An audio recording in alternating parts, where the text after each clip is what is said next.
శెట్టిపల్లి అనే హై స్కూల్కి వెళ్ళాను నాన్న. ఆ స్కూల్కి వెళ్తే 10th క్లాస్ పిల్లలందరినీ లేపాను. మీరు వయసు లాంటిది, సహజం అది.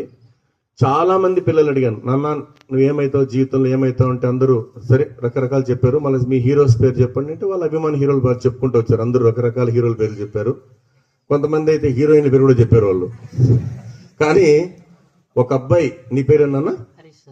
హరీష్ లాగా అక్కడ మునిరత్నం అనే ఒక స్టూడెంట్ గుడిపల్లి మండలం శెట్టిపల్లి జెడ్పీ హై స్కూల్లో, అతనికి ఆల్రెడీ 102 ఫీవర్ ఉంది. లేచి నిలబడ్డాడు.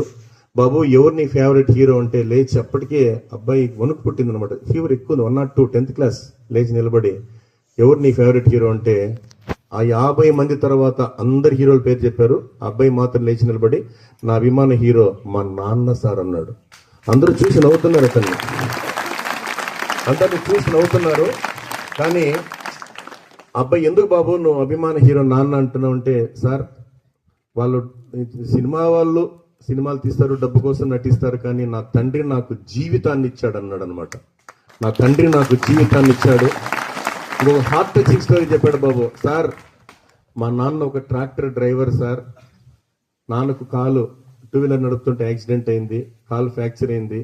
2 నెలలు డాక్టర్ రెస్ట్ తీసుకోమన్నారు సార్. కానీ మా ఇల్లు గడవడానికి కష్టమని చెప్పి ఒకవైపు చీమొస్తున్నా నెత్తురుస్తున్నా అలాగే కట్టుకొని రోజు డ్రెస్సింగ్ చేసుకొని ఒక్క పూట కూడా మమ్మల్ని పస్తు లేకుండా మా కుటుంబాన్ని పోషించిన మా దేవుడు సార్ మా నాన్నన్నాడు. అబ్బా బంగారు బిడ్డ నన్ను. ఎందుకంటే నాన్న గురించి ఒక అద్భుతమైన టాపిక్ ఉందిరా.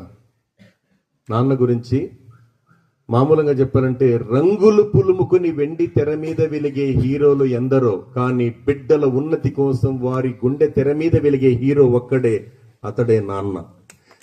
అతడే నాన్న. నిన్ను ఆకాశం వైపు ఎగరవేస్తాడు నాన్న. ఎందుకంటే నిన్ను ఆకాశం అంత ఎత్తులో నిలపాలని. నీ వేలు పట్టుకొని నడక నేర్పుతాడు నాన్న. ఎందుకంటే నీ అనంత జీవన పయనం దిగ్విజయంగా సాగాలని. కూతురు పెళ్లి కోసం, కొడుకు చదువు కోసం మట్టి తల్లికి సలాం చేసే మహనీయుడు రా నాన్న అంటే అన్నారు.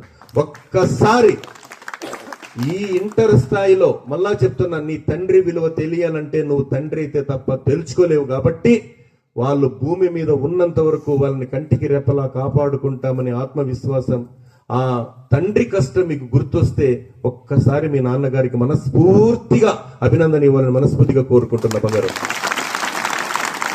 Thank you.